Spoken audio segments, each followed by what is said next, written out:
لڑو نہیں کسی سے, سکون سے, امن سے, شانتی سے رہو, ٹھیک ہے. لیکن کسی کا مذہب بھی قبول نہیں کرو. دیکھو ہندو بھی ہیں ہمارے ملک میں, عیسائی بھی ہیں, وہ تو بالکل ہی الگ مذہب ہے نا, وہ تو اللہ رسول کو صاف لفظوں میں انکار کرتے ہیں. تو ہم کہتے ہیں بھائی ٹھیک ہے, تم لکم دینکم ولی دین, تم جاؤ, تمہیں جو سمجھ میں آتا ہے کرو. تو ایسے ہی شیعہ سنی کا جو اختلاف ہے وہ اگر زبان کی حد تک رہے, دلائل کی حد تک رہے تو ٹھیک ہے. لڑائی بڑائی والا معاملہ ہوگا تو معاملہ کیا بنے گا, کیچڑ اچھالنا ایک دوسرے پہ. تو میں ایک بات آپ سے کر رہا ہوں کہ آپ اپنے بارے میں یہ فیصلہ کریں کہ آپ کیا ہیں, یا تو ادھر ہو جائیں یا ادھر ہو جائیں. تو اگر آپ شیعہ ہیں ٹھیک ہے, پھر وہ جو کر رہے ہیں وہ ان کا مسلک ہے, آپ کریں وہ جائیں. لیکن اگر آپ سنی ہیں تو پھر آدھا سنی آدھا ادھر آدھا ادھر, بیچ کا نہ بنے. میں بھی بیان میں عرض کر رہا تھا نا آخر میں کہ بیچ کا کسی کو بھی پسند, میرا خیال ہے آپ لوگ کو ہوتا ہے, شاید نہیں ہوتا نا کسی کو بھی پسند. قدرت نے کسی کو بیچ کا بنا دیا اللہ کی طرف سے, وہ تو اللہ کی طرف سے آزمائش ہے. لیکن خود سے کبھی بھی بیچ کا بننے کی کوشش مت کرو. تو یا تو ادھر ہو جاؤ یا ادھر ہو جاؤ. اب ہمارے ہاں لوگ کیا کر رہے ہیں, جو سنی ہیں سنی, محرم میں حلیم پکا رہے ہیں, حلیم کھا رہے ہیں, محرم میں سبیلیں لگا کے بیٹھے ہوئے ہیں, سبیلوں سے پانی پی رہے ہیں, محرم میں مرثیے سن رہے ہیں, رکشے والے بھی مرثیے لگا کے, ٹیکسی والے بھی مرثیے لگا کے. بھائی یہ اسلام نہیں ہے, یہ سمجھ رہے ہو. جو اس کو اسلام سمجھتا ہے وہ کرے, لیکن ہم سنی مذہب جو ہے وہ اس کی نظر میں یہ اسلام نہیں. نبی صلی اللہ علیہ وسلم نے لعنت فرمائی ہے میت پہ نوحہ کرنے والوں پر, سمجھ رہے ہو. آپ نے فرمایا جو گریبان پھاڑے وہ ہم میں سے نہیں ہے. میت پہ چیخنا چلانا, اس کو نبی صلی اللہ علیہ وسلم نے لعنت والا عمل قرار دیا ہے. شہادت پہ چیخنا چلانا کسی کی. حضرت جعفر طیار رضی اللہ تعالیٰ عنہ اہل بیت میں سے تھے. وہ جب شہید ہوئے ہیں جوانی میں, ان کی 4 بیویاں تھیں, بیوہ ہو گئیں. معذرت کے ساتھ یہ میں ٹاپک نہیں لا رہا, جو خود سے آ رہا ہے اسے آنے دو. اب شہید ہی 4 بیویاں ہی بیوہ ہوئی تھی, تو میں ان کو آپ کی خوش کرنے کے لیے ایک تو نہیں کر سکتا نا. ان کی 4 بیویاں کیا ہو گئی, بیوہ ہو گئی. تو جب ان کے گھر میں اطلاع ملی ہے کہ آپ کے جوان شوہر شہید ہو گئے, تو ان کے رونے کی آوازیں آئی ہیں, چیخنے چلانے کی آوازیں آئی. آپ صلی اللہ علیہ وسلم کو اتنا غضب آیا, آپ نے فرمایا کہ جاؤ خاک پھینک کر آ جاؤ ان کے منہ میں, اب ان سے کہو کہ اپنی آوازوں کو پس کریں. حضرت جعفر طیار بھی اہل بیت میں سے تھے, نبی کے سگے چچا کے بیٹے تھے. تو اہل بیت کی شہادت پر آپ صلی اللہ علیہ وسلم نے چیخنے چلانے سے, رونے سے منع کیا. اور حضرت جعفر طیار ظلمن شہید ہوئے تھے نا, ظلم ہوا تھا ان کے اوپر. تو اسی طرح ہم یہ کہتے ہیں کہ جیسے حضرت جعفر طیار اہل بیت میں نبی کے سگے چچا زاد بھائی, حضرت حسین نبی کے نواسے, تو جیسے حضرت جعفر طیار کی شہادت پہ چیخنے چلانے والے کو نبی صلی اللہ علیہ وسلم نے پسند نہیں کیا. حالانکہ ان کی بیویوں کا رشتہ, بیوی کا جتنا قریبی رشتہ اپنے شوہر سے ہوتا ہے, اتنا قریبی رشتہ ہمارا حضرت جعفر طیار یا حضرت حسین سے نہیں ہے. رشتہ یقیناً ہے, مگر اتنا قریبی نہیں جتنا بیوی کا ہوتا ہے, اولاد کا ہوتا ہے. تو جب بیویوں کو رونے کی اجازت نہیں ہے, جو سب سے زیادہ متاثر ہوئی ہیں, تو ہم اور آپ کو حضرت حسین کی یاد میں چیخنے چلانے کی اجازت کہاں سے ہوگی؟ ہم زیادہ فنٹر بننے کی کوشش کیوں کر رہے ہیں بھائی, زیادہ آگے نکلنے کی کوشش کیوں کر رہے ہیں؟ یقیناً اہل بیت سے ایمان, اہل بیت سے محبت ہمارے ایمان کا جزو ہے, مگر اس محبت کا اظہار اس طرح سے کرنا ہے جس طرح سے اہل بیت سے محبت کا نبی نے حکم دیا ہے. نہیں آ رہی میرا خیال ہے بھائی, پولیس کی تو ضرورت نہیں ہے. جس طرح سے حکم دیا بھائی اس طرح سے اہل بیت سے محبت کرنی ہے, اپنی طرف سے نہیں کرنی ہے آپ نے. تو پہلی بات تو یہ حدیث سمجھ میں آ گئی. اور آپ صلی اللہ علیہ وسلم نے چیخنا چلانا, گریبان پھاڑنا اور یہ سب کے منع کیا ہے. تو سنی مذہب میں ماتم کی اجازت, چیخنے چلانے کی, ہا ہو کرنے کی اجازت نہیں ہے. سمجھ رہے ہو بات کو؟ تو آپ یہ کام نہ کریں, مرثی آپ نہ سنیں, انہیں سننے دیں, انہیں کرنے دیں. آپ رکشہ ٹیکسی چلا رہے ہو, کہہ رہے محرم کے احترام میں گانے نہیں لگاؤں گا, مرثیے لگا دوں گا. بھائی نہ گانے لگاؤ نہ مرثیے لگاؤ. اور مرثیوں میں جس طرح سے اہل بیت کا نام لیا جاتا ہے اس میں اہل بیت کی عزت نہیں ہے بلکہ اہل بیت کی توہین ہے. ہائے زینب, ہائے یوں, ہائے یوں. آپ اپنے گھر کی عورتوں کو چاہتے ہو کہ سڑک پہ ان کا اس طرح سے ہائے ہائے کر کے نام لیا جائے روڈ پہ؟ جب ہم اپنی عورتوں کے لیے ایسی توہین برداشت نہیں کرتے، وہ عورتیں جن کے تقدس کی قسم اٹھائی جا سکتی ہے، جن کے ناخن بھی کوئی نامحرم نہیں دیکھ پاتا تھا، اہل بیت عورتیں تھیں، نبی صلی اللہ علیہ وسلم کی نواسیاں، نبی صلی اللہ علیہ وسلم کے خاندان کی عورتیں، حضرت حسین رضی اللہ تعالیٰ عنہ کے خاندان کی عورتیں، تو ان کے بارے میں میرے بھائی کیسے یہ برداشت کیا جا سکتا ہے کہ کوئی بھی چیخے چلائے اور ان کا نام اس طرح سے توہین آمیز لہجے سے؟ اسلام نے اکرام سکھایا ہے، عزت اور احترام سکھایا ہے، اور عزت و احترام کے اصول اور آداب بھی سکھائے. تو اس لیے آپ لوگ یہ کام نہ کریں، جو کر رہا ہے اس سے بحث بھی نہ کریں. بولے میں ٹھیک ہے تمہارا مسلک ہے تو کوئی بات نہیں، تو کر لو، ہم ہی نہیں کریں گے. تو یہ جو سبیلیں لگائی جا رہی ہیں، یہ کہا جاتا ہے کہ حضرت حسین کی یاد میں. تو یہ بھی ایک عجیب بات ہے. حضرت حسین رضی اللہ تعالیٰ عنہ اگر پیاس سے شہید ہوئے تو پانی پی کے یاد منائی جائے گی یا پانی سے اوائڈ کر کے یاد منائی جائے گی؟ عجیب بات ہے. مجھے ایک بات بتاؤ، آپ کا دوست بھوکا بیٹھا ہوا ہے، آپ اس دوست پہ ترس کھا رہے ہو، آپ کہہ رہے ہو، اس کو فون کیا آپ نے، بھائی کیا یار؟ کہہ رہے 2 دن سے مجھے کھانا نہیں ملا. کہہ رہے بس پھر میرے سامنے جو کھانا رکھا ہے میں بھی نہیں کھا رہا، جب تو نے نہیں کھایا تو میں کیوں کھاؤں یار یہ مرغے؟ یہی ہوتا ہے نا یار، جب تو 2 دن سے بھوکا ہے تو میں بھی تو ایک وقت کا ناغہ کروں نا کھانے کا. لیکن آپ نے کیا کیا؟ آپ نے دوست کو فون کیا، تجھے کھانا ملا؟ کہہ رہے 3 دن سے بھوکا ہوں. آپ نے کہا یار بہت افسوس ہوا یار، ایسا کر 2 پراٹھے لے کر آ، ہوٹل کے بیرے کو 2 انڈے لے آ اور 2 دودھ پتی لے آ. ویسے تو 1 پراٹھا کھاتا تھا، آج کتنے کھاؤں گا؟ 2 کھاؤں. دوست فون پہ کہہ رہا ہے یار یہ آرڈر کا. کہہ رہا ہے یار تو بھوکا ہے، تیری یاد میں کیا کروں گا؟ کھاؤں گا بھی اور پبلک کو بولوں گا آ جا بھائی تو بھی آ جا یار، تو بھی آ جا. یہ کامن سینس، میری جو سینس ہے بھائی، میں سنی ہوں تو مجھے یہ والا چیز صحیح لگ رہی ہے. اگر پھر بھی آپ کو امام حسین کی یاد میں آپ کہتے ہیں شربت پئیں گے بھی، پلائیں گے بھی، ٹھیک ہے، آپ کو سمجھ میں آ رہا ہے، میں بندوق لے کے کسی کے پاس نہیں آؤں گا. لیکن مجھے جو یہاں ممبر پہ بٹھایا گیا ہے وہ بات کرنے کے لیے جو میری سمجھ میں آ رہی ہیں. کیا خیال ہے بھائی؟ تو اس لیے یہ سبیلیں چھوڑ دیں. پیاسے کو پانی پلانا یہ پورے سال سنت ہے، اور پیاسے کو پانی پلاؤ ایسی جگہ پہ جہاں پانی نہ ہونا. شہر میں سب جگہ پانی ہوتا ہے، سب جگہ پانی ہوتا ہے. تو یہ چھوڑ دیں، جو کر رہے ہیں ان کو کرنے دیں. چھوڑنے کا مطلب یہ نہیں کہ آپ جا کے بحث کریں. آپ یہ کام نہ کریں، نہ سبیل سے پانی پئیں نہ سبیل سے پانی پلائیں، کیونکہ لوگ اس کو اسلام سمجھ رہے ہیں جبکہ یہ اسلام نہیں ہے. سمجھ رہے ہیں؟ اس طرح محرم میں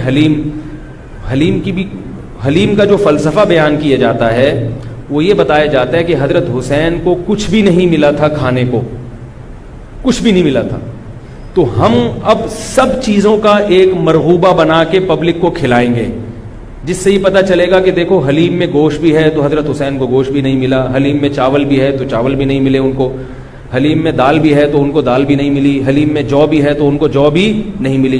تو حلیم ایک ایسی ڈش ہے جس میں اتنی ساری چیزیں آتی ہیں کہ یہ ساری چیزیں ایک جگہ جمع کسی اور ڈش میں نہیں ہوتی. تو سب چیزیں کھلانے کا ہمیں ثواب مل جائے گا. یہ بھی وہی ہے کہ انہیں کچھ بھی نہیں ملا اور آپ ان کی یاد میں سب کچھ کھا بھی رہے ہو اور سب کچھ کھلا بھی رہے ہو حلیم کے نام. تو یہ بھی کامن سینس کی چیزیں نہیں ہیں، اس لیے چھوڑ دو اللہ کا واسطہ. لوگ کیا کہتے ہیں، میں محرم میں حلیم اس نیت سے نہیں پکا رہا، میں تو ویسے ہی پکا رہا ہوں. تو ویسے ہی تو نے سفر میں کیوں نہیں پکایا؟ ویسے ہی آپ ربیع الاول میں کیوں نہیں پکا لیتے؟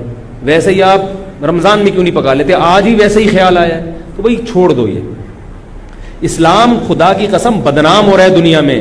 غیر مسلم جب یہ اسلام دیکھے گا اس کو اسلام میں اٹریکشن نظر آئے گی، وہ حلیم کھانے کے لیے مسلمان ہوگا، وہ شب برات کے پٹاخوں کے لیے، حلووں کے لیے ہوگا. نبی سے صحابہ نے پوچھا کہ اسلام کیا ہے، تو آپ صلی اللہ علیہ وسلم نے مختلف حدیثوں میں اس کا مختلف جواب دیا ہے. ایک جگہ فرمایا کہ اسلام ہے کلمہ شہادت، صرف ایک خدا ہے ہمارا، اور نماز قائم کرنا، زکوٰۃ ادا کرنا، حج کرنا اور روزے رکھنا. ایک جگہ فرمایا اسلام یہ ہے کہ تم غربا کا خیال کرو، ان تطعم الطعام، لوگوں کو کھانا کھلاؤ. یہ مطلب نہیں حلیم کھلاؤ، کھانے کا مطلب یہ کہ لوگوں کی بنیادی ضرورتیں سارا سال پوری کرو. اس کو سفر میں ضرورت ہے تو محرم کا انتظار مت. جب غریب کو موقع ملے کہ بھی دیکھو محلے پڑوس میں رشتہ داروں میں کوئی غریب ہے اس کا خیال کرو. آپ سمجھ میں نہیں آ رہی میرا خیال ہے. اچھا، تو اسی طرح جو میں نے عرض کیا آپ کو، یہ جو قصے کہانیاں ہیں کربلا سے غیر ضروری واقعات، یہ میں نے بتایا کہ غلط ہوتے ہیں، ان کو بھی نہ سنا کریں آپ. ان کے غلط ہونے کی ایک دلیل تو میں بیان سے پہلے دے چکا ہوں. ایک اور دلیل کہ جو خطیب لوگ چاہے وہ شیعہ ہوں یا بعض سنی، سب میں ہیں ایسے لوگ. تو یہ غلط ہونے کی بڑی دلیل ایک اور یہ بھی ہے کہ اگر یہ قصہ خطیب لوگ جو حقیقی واقعہ ہے وہ بیان کرتے تو ایک ہی قصہ کئی بار انسان سن نہیں پاتا. نہیں آ رہی بات بھائی؟ یہ قصہ اب جیسے میں نے یہ قصہ آج بیان کر دیا، واقعہ بیان کیا، اب میں دوبارہ یہ واقعہ بیان کروں تیسری، آپ بولو گے یار تھک گئے مولوی صاحب، ٹاپک چینج کرو. لیکن آپ دیکھ رہے ہیں کہ جو خطیب لوگ ہیں وہ محرم میں پورا محرم ان کا یہ کربلا کا واقعہ بیان کرتے ہیں، لیکن لوگ تھکتے نہیں ہیں. اس کا مطلب ہر واقعہ اور ہر تقریر دوسری تقریر سے جدا اور منفرد ہوتی ہے، ورنہ پبلک سنے گی نہیں. کتنی مضبوط دلیل دے رہا ہوں آپ کو. اس کا مطلب ہے ہر خطیب کو پبلک کے لیے اس بیان کو اٹریکٹیو بنانے کے لیے اس واقعے میں تھوڑا سا ٹماٹر اور دہی کا تڑکا لگانا پڑتا. کبھی وائٹ کڑھائی ہوگی دہی والی، کبھی ٹماٹر والی کڑھائی ہوگی، کبھی گرین کڑھائی ہوگی. تو کڑھائی کا تڑکا چینج ہوگا تو پھر صبح کی کڑھائی دوپہر کھا سکتے ہیں، رات کو بھی کڑھائی کھا سکتے ہیں، ورنہ دوپہر جب آپ نے کڑھائی کھا لی رات کو وہ کڑھائی آپ نہیں کھاؤ گے. انسان ایک دفعہ کھا کے دل بھر جاتا ہے اس. تو یہ خود اس بات کی دلیل ہے خطیب ہر بیان میں کوئی نئی چیز لے کر آ رہا ہے. اس کا مطلب ہے کہ بھائی ایک واقعہ تھا تو وہ ایک ہی دفعہ ہوا ہے نا واقعہ، اس کو ہر دفعہ وہی ہونا چاہیے نا. ہر دفعہ آپ نے اس میں کچھ نئی چیز لایا ہو تو اس کا مطلب ہے کچھ دال میں گڑبڑ ہے. یہ بھی اس بات کی دلیل ہے. اس لیے یہ چیزیں چھوڑ دیں. رہا یہ مسئلہ کہ لوگوں کے گھر سے حلوے آ جاتے ہیں، کھانا آ جاتا ہے، تو بھائی بہتر یہ ہے کہ ان کو محبت کے ساتھ منع کر دیں. بولے ہم حضرت حسین رضی اللہ تعالی عنہ سے محبت ضرور کرتے ہیں مگر کھا کے بولو بھائی نہیں، روزہ رکھ کے، ٹھیک ہے ہم نہیں کھائیں گے. اور اگر آپ یہ سمجھتے ہیں کہ لڑائی ہو جائے گی، بعض دفعہ وہ بیچارے نے تقریر تو نہیں سنی ہوتی، وہ تو محبت میں ہی لا رہا ہے، تو اگر لڑائی ہو جائے گی تو رکھ لیں، لیکن محبت سے اس کو مسئلہ سمجھا دیں یار میں رکھ رہا ہوں تاکہ تمہارا دل نہ ٹوٹے مگر یہ ہے غلط. رہا یہ مسئلہ کہ اس کو کھا بھی لیں. اب آپ ایک دم نا سارے جوش میں ہو گئے یار اگلا بتاؤ، یار اگلا اسٹیپ ہمارے لیے بہت امپورٹنٹ ہے، یہ ایک مسئلہ نہیں ہے رکھنا نہ رکھنا. رکھ لیا تو اب کیا کریں؟ اب آپ جوش میں آ رہے ہو. اب میں آپ کو 2 گھنٹے بھی بٹھا کے رکھوں نا آپ بیٹھ جاؤ گے، میں کہوں 2 گھنٹے بعد جواب دوں گا آپ بیٹھے رہو گے یہاں. اب کیا کرنا ہے؟ تو وہ کھانا حلال ہے یا نہیں، اس کا مدار اس پر ہے کہ اگر وہ حضرت حسین کو خوش کرنے کے لیے صدقہ کیا ہے، خوش کرنے کے لیے، تو غیر اللہ کا تقرب حاصل کرنے کے لیے کوئی عبادت کرنا یہ شرک ہے. آئی بات سمجھ میں؟ نہیں آ رہی میرا خیال ہے. صدقہ خیرات صرف کس کے لیے ہوتا ہے؟ اللہ کی رضا کے لیے. پھر تو وہ چونکہ غیر اللہ کے لیے ہے وہ حرام ہے، اس کا کھانا بالکل ناجائز. اور اگر کسی نے حضرت حسین کو ثواب پہنچانے کے لیے یہ کام کیا ہے، آئی بات سمجھ میں؟ مقصد اللہ کی رضا ہے، نیت یہ کہ حضرت حسین کو اس صدقے کا ثواب پہنچ جائے، تو یہ عمل بدعت ہے مگر اس سے وہ کھانا حرام بولو بھائی نہیں ہوتا. قبول کرنا غلط ہے کیونکہ اس سے بدعت کی تائید ہو رہی ہے، مگر وہ کھانا حرام نہیں ہوتا. کھانا وہ جائز ہے، اس کو پھینکے نہیں، کھا لیں، میرے گھر نہ بھیجیں، ٹھیک ہے خود کھا لیں آپ اس کو. یہی مسئلہ ربیع الاول کے حلووں کا بھی یہی مسئلہ ہے، 11ویں شریف کا بھی یہی ہے کہ اگر کسی نے 11ویں شریف حضرت گیلانی رحمۃ اللہ علیہ کو ثواب پہنچانے کے لیے 11ویں نکالی ہے تو ثواب تو کسی کو بھی پہنچایا جا سکتا ہے، لیکن چونکہ وہ اس کو ضروری سمجھ رہے ہیں یا افضل سمجھ رہے ہیں اور دن متعین کر لیا تو یہ بدعت تو ہے، لہذا اس 11ویں شریف کے حلوے کو قبول نہ کریں، بدعت کی تائید ہے. اور اگر پھٹے بازی کا اندیشہ ہے، لڑائی جھگڑا ہے، محلے داری بھی کرنی ہے، لوگ کہتے ہیں مولوی صاحب تمہیں تو محلے داری کرنی نہیں ہوتی، آپ لوگ تو مسجد سے آئے نکل لیے پتلی گلی سے، ہم تو محلے داری بھی کرنی ہوتی ہے. تو اگر ڈر ہے کہ نفرتیں پھیلیں گی تو قبول کر لیں، لیکن محبت سے اس کو سمجھا دیں. اور جب قبول کر لیا تو ضائع کرنے سے بہتر ہے کہ اس کو کھا لیں، رزق ہے وہ. لیکن اگر کسی نے نیاز نکالی حضرت گیلانی کو خوش کرنے کے لیے کہ اس سے ان کا قرب حاصل ہوگا، وہ خوش ہوں گے، ان کی رضا مقصد ہے، تو پھر یہ کیا ہے؟ شرک ہے. کیونکہ صدقات و خیرات صرف اور صرف جانور کا حلال کرنا صرف اللہ کے لیے صدقہ، یہ عبادت جتنی بھی ہیں وہ صرف کس کے لیے ہوتی ہیں؟ اللہ کے لیے ہوتی ہیں. سمجھ رہے ہو بات کو؟ تو پھر اگر غیر اللہ کے لیے ہے پھر یہ نظر لغیر اللہ ہے, یہ حرام ہے, ناپاک ہے, نجس ہے. پھر ایسی صورت میں آپ اس کو نہیں کھا سکتے. کیا پوچھ رہے ہیں آپ؟ ہاں یہ بڑا سوال. اب آپ ڈسٹرب ہو رہے ہیں کہ آپ نے تو بجائے فائدے کے ہمیں اور کنفیوز کر دیا. پتہ کیسے چلے گا کہ یار یہ کیا ہے؟ تو پتہ ایسے چلے گا, اس سے پوچھ لو, اس سے پوچھ لو بھائی یہ کیا ہے, یہ کیوں لا رہے ہو؟ تو بتا دے یار یہ حضرت حسین کی یاد میں ہے. تو آپ بولو حضرت حسین کی یاد کیا کرنے کا مطلب ہے؟ ان کو ثواب پہنچانے کو کہتے ہیں, ثواب پہنچانے کے. تو بولو یار غلط ہے, بدعت ہے, لیکن بسم اللہ.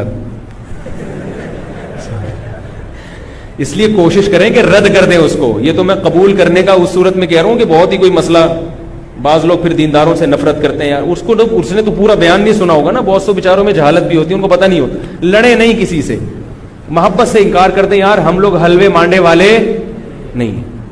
میرے گھر تو پہلے, اب تو یہ چیزیں آتی نہیں ہیں, لیکن لوگوں نے جائز چیزیں چھوڑنا بھی بھیج دی ہیں. او بھائی میں نے حلوے مانڈوں کا انکار کیا ہے. عید پہ عید الفطر کا دن کتنا مبارک ہوتا ہے, اس میں تو ایک دوسرے کے ہاں کچھ لے جا رہے ہیں. میں پاکستان کا واحد امام ہوں جس کے ہاں عید الفطر کے دن بھی کچھ نہیں آتا. میں اللہ کا شکر ہے کھانے پینے کا بھوکا نہیں ہوں الحمدللہ, مجھے اللہ نے بہت رزق دیا. ایک دن میں نے اپنے خاص دوست سے پوچھا, میں نے کہا یار عید کے دن تو امام کو تو لوگ تھوڑا سا پوچھ لیتے ہیں, ٹھیک ہے اللہ نے مجھے بہت دیا ہے, لیکن اتنا بھی پھیکا نہیں ہونا چاہیے پبلک کو کہ امام سے اتنی عقیدت تو ہوتی ہے. یار عید بقرعید میں تو اڑوس پڑوس لوگ امام صاحب کے گھر کوئی بریانی شریانی. میں نے کہا مجھے شوق نہیں ہے کوئی بریانی شریانی کا, لیکن مجھے لوگوں کے اس ایٹیٹیوڈ پہ تعجب ہوتا ہے کہ مجھے 10 سال ہو گئے تو عید پہ تو کچھ بھیج دو. تو ان صاحب نے مجھے کہا اسی محلے کے, انہوں نے کہا اصل میں لوگ ایسا نہیں ہے کہ آپ سے نفرت کرتے ہیں, آپ نے بیانات اس قسم کے کیے ہوئے ہیں کھانے پینے کے بارے میں کہ لوگ ڈرتے ہیں. لوگ کیا کرتے ہیں, ڈرتے ہیں ابھی کہیں بھیج دیا تو ایسا نہ ہو کہ وہیں سے واپس کر دیں. یہ اتنا سخت آپ نے اس میں موقف اختیار کیا ہے. تو میں نے کہا وہ تو حلوے مانڈوں کے بارے میں اختیار کیا ہے. تو خیر عید پہ اب امید ہے انشاءاللہ.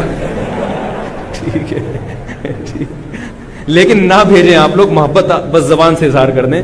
میں ایک مسئلہ بیان کر رہا ہوں کہ میرے بیانات اس بارے میں ایسے ہوتے ہیں کہ لوگ یہ سمجھتے ہیں کہ یہ نفس ہدیے کے ہی خلاف ہے. ان کو ہدیہ دیا تو کوئی تھپڑ نہ مار دیں کھینچ کے.